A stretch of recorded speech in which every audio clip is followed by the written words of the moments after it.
She holds a Bachelor of Applied Social Science and Psychology degrees from the South African College of Applied Psychology in Cape Town. She is also the resident guest counselor at Radio 786 since 2017. The name of her program is called Love Matters, where she adopts a community psychology approach and addresses challenges in the 21st century marriage. She runs a thriving practice in Rylands Estate, where she specializes and works with individuals and couples with the aim, of course, of enhancing their well-being and their relationships. She holds an Islamic framework while integrating Western psychology principles in her approach to counseling. She is passionate about working with people and couples, as she believes that the quality of our lives is determined by the quality of our relationships. And that is also so very true. If our relationships don't work, what sort of life do we have? So on the line I have with me Sister Sumaya Hoosen. Assalamu alaikum wa rahmatullahi wa barakatuh. Wa alaikum salam wa rahmatullahi wa barakatuh, and to all your amazing listeners. Shukran so much for affording me the opportunity to connect with your listeners today. Alhamdulillah. I think we're so excited. I started losing my words there at one point because I was looking forward to this particular segment on the show this afternoon. Thank you so much for joining us. A warm welcome to the show. And we're really, excited to discuss this because I think it's an everyday aspect. I mean, people actually sometimes don't even realize, what is going on in their lives until they put a full stop on it, back and reflect. But tell us a little bit about yourself before we even go into that. Nafisa, I think basically you summed it up quite well in my biography. I'm really passionate to work with couples, and I believe that we often don't. It's not that we are deficient as people. I think that we don't spend enough time understanding ourselves. Mm-hmm. So developing an awareness into ourselves so that we can make the necessary changes to show up for ourselves, for our families, and for our community in a better way. And so I'm really passionate about psychoeducating, and psychoeducation, Mm-hmm. and hence, doing community psychology and being on radio, so that I can actually reach a greater audience and share some of my insights and my experience with people. And it's so nice to see you doing that because, the thing is, as I say, our lifestyles have become so demanding. There's times I think we don't even realize what sort of habits we're inculcating and then slowly destroying that marriage and having to reflect at some point when it's maybe a little bit too late. Yes, and I think that, it's so important, and I often say to my couples that, what we do is we often wait, when the marriage is really starved and it's basically deteriorated to an extent that it's barely salvageable, that we actually go and look for help. But if we take the time and treat our relationships as, for example, a sacred garden, that Allah subhanahu wa ta'ala has afforded us as a couple, when we get married to each other, the space between us is so sacred. Yes. And if we can hold a consciousness that whatever we deposit into this space, we're going to bear the fruits of this. So if we journey with each other with this idea, with this consciousness, we can, inshallah, have a better quality of relationship with our spouses and with people in general. And we can have enhanced well-being. We just don't realize how much of this impacts our physical well-being as well when we are unhappy or dissatisfied in our relationships. That is so true. And, it also affects our mental well-being. And I think that puts us in a worse situation than what we were before, because it actually dilutes our focus and our, way of thinking, where we don't see clearly what is actually happening in front of us. Absolutely. So as humans, we are wired for love and belonging. And in the work that I do, I see how people, we all desire to have this deep, intimate romantic relationship with our spouses. But often what gets in the way of this is sometimes, instinctual habits that we don't even realize we're using on a day-to-day basis in our marriages with our spouses. And what happens is that when we're doing something good with each other, we are basically, I call it love bank deposit. And when we are doing things that's not so good, we make a withdrawal. And if we are not making deposits and we're just making withdrawals all the time with each other, what happens is the relationship goes into bankruptcy, or it goes into a deficit.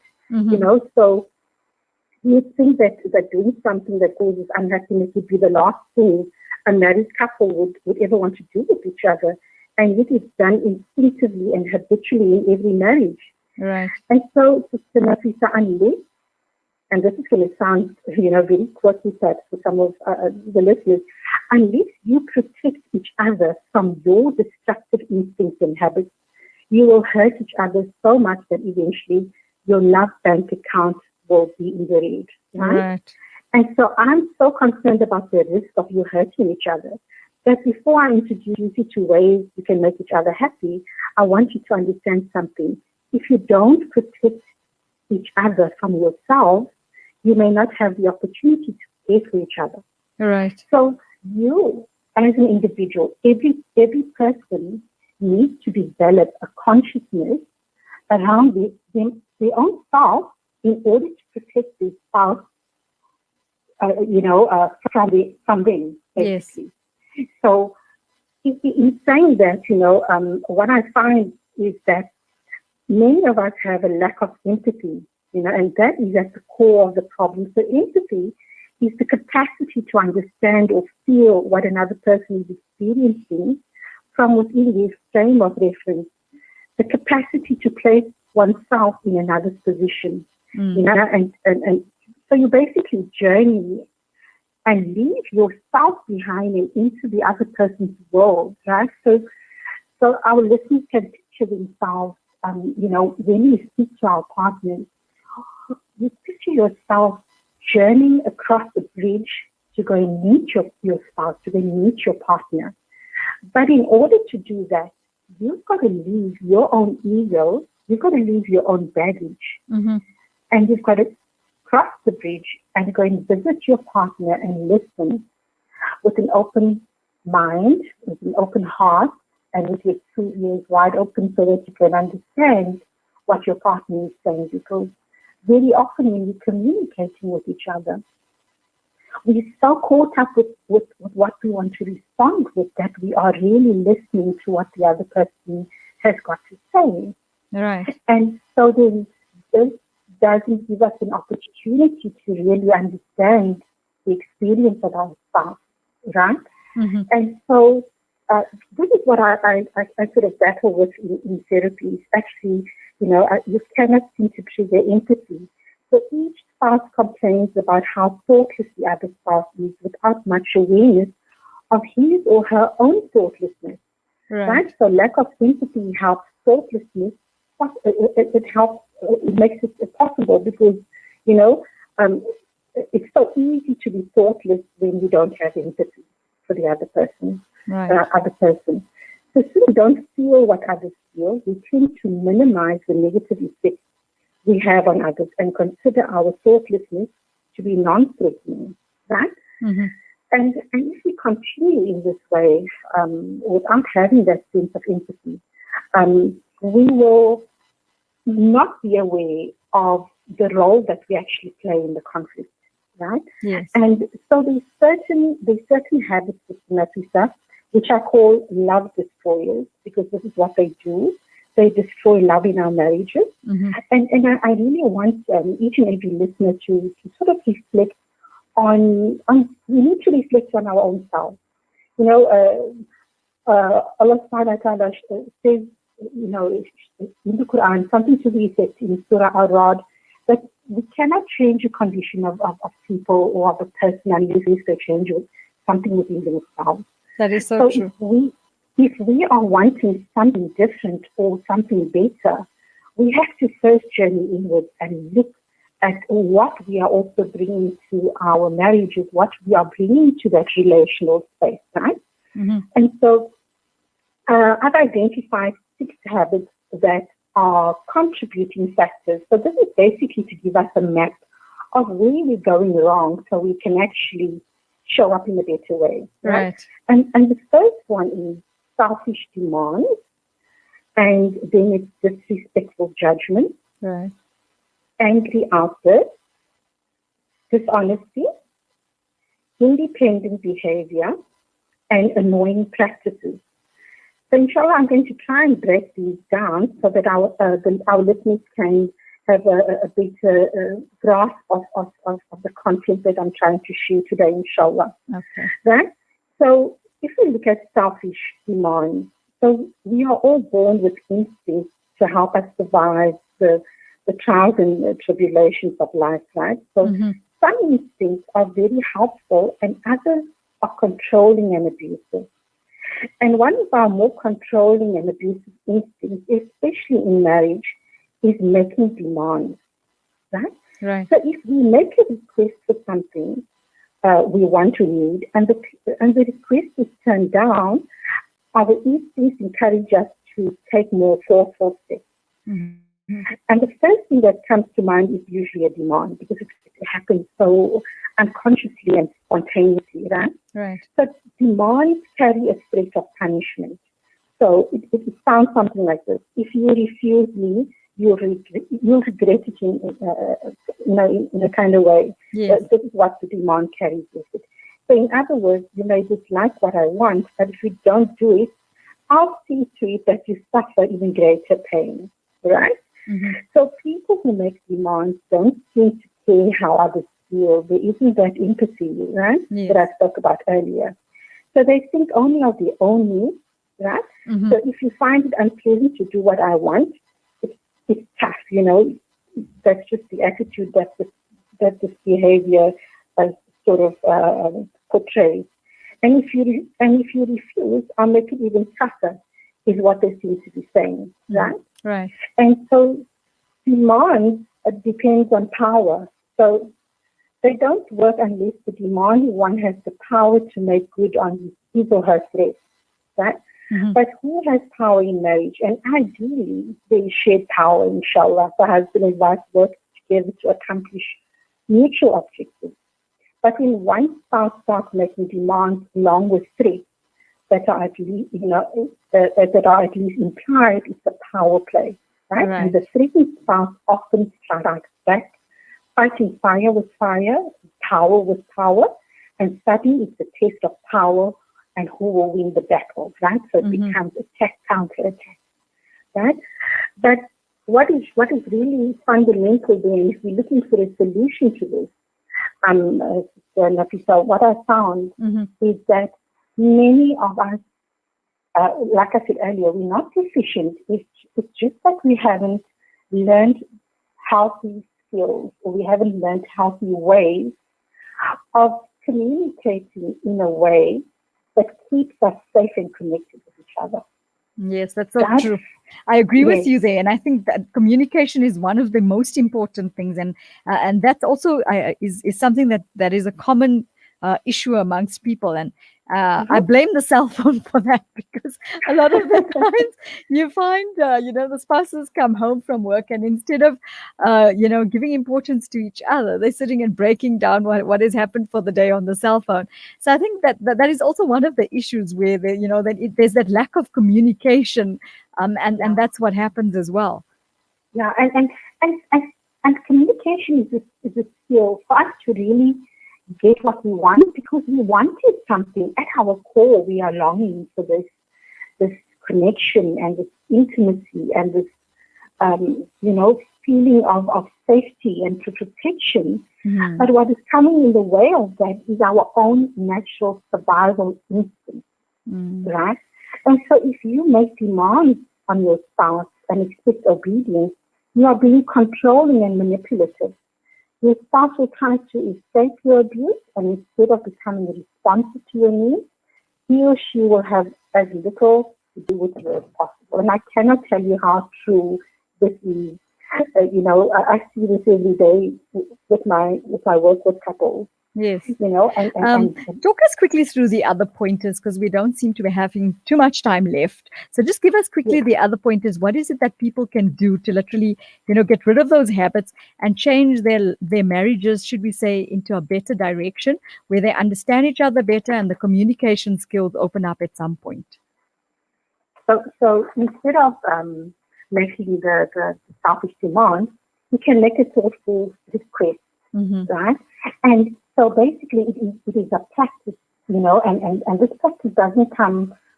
Sometimes we haven't learned these ways of speaking, Sister Nafisa. So it's really acquiring the skills of how to speak, your tone of voice when making a request.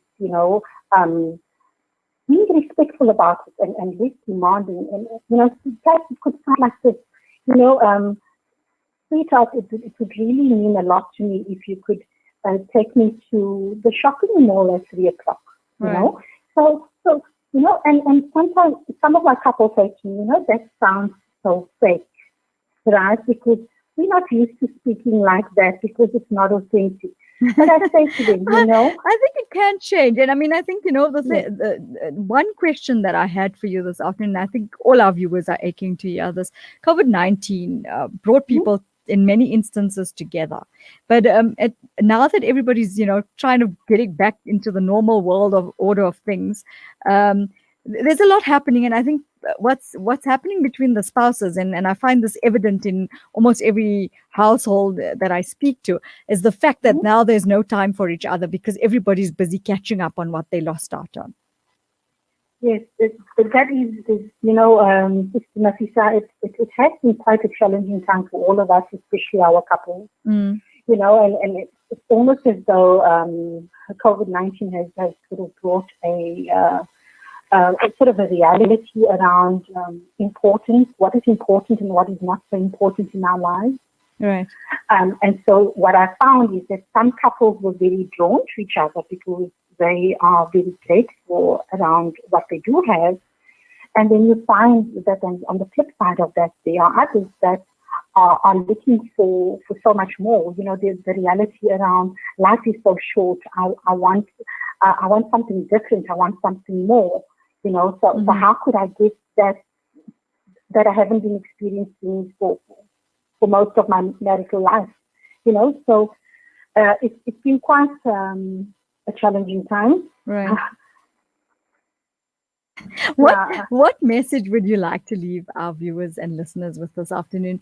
Something for them, I think, to think about, especially when it comes to their relationships in their marriages. Nafisa, most importantly, I feel that self-awareness is at the core of what drives something different for all of us. Becoming more aware, becoming more attuned to yourself, becoming more attuned to your needs as well as your relational needs. It's work in progress. I say to my couples, marriage is it's a verb. It's not something that you just get married and we live happily ever after. Just as we get up to our careers and our businesses every day, we get up to marriage every day. And so this consciousness around the commitment and what we bring, what we're giving, what we're doing in this relational space, there needs to be a conscious awareness around that. Right. Because if there is no consciousness, if there's no awareness, we will repeat all of these negative or these instincts, basically. Our unconscious instincts will play out. That is so true. I agree with you. I want to thank you so much for joining us this afternoon. I wish we could spend more time together because this was a very interesting conversation. I'm hoping we can tap into each other real soon so that we can entice our listeners into, of course, more ideas into changing their marriages for the better. But I want to also thank Allah. you on behalf of myself and the team for taking some time out this afternoon to be able to, of course, inspire us to look at where we are, to reflect, and, of course, to change it for the better. So thank you so much. Such a pleasure. Take care. You take care. Assalamu alaikum and have a lovely afternoon. And as I Likewise. said, I'm hoping that we can, of course, connect at some point. Inshallah, I believe we may. I'd love to. I think this is a topic that should be never ending, because we want to, of course, change people's relationships and lives for nothing but the better, and for them to see the positives in each other. So Jazakallah so much. You take care Such of a yourself. pleasure. Assalamu Likewise. alaikum. Wa alaikum salam wa rahmatullahi wa barakatuh. What an inspirational speaker, Sister Sumaya Hoosen. Of course, talking to us about the habits that destroy love in our marriages. She has shed some light on that matter, but it would be nice to, of course, get in touch with her in the future to be able to carry on further with the subject. And inshallah, if we follow the sunnah of the Prophet when it comes to marriage, then of course everything will turn out for nothing but the better. So we're going to go for a break. Stay with us after this. We have Sister Amina Kathri, and she's definitely going to entice you to be beautiful in a different way.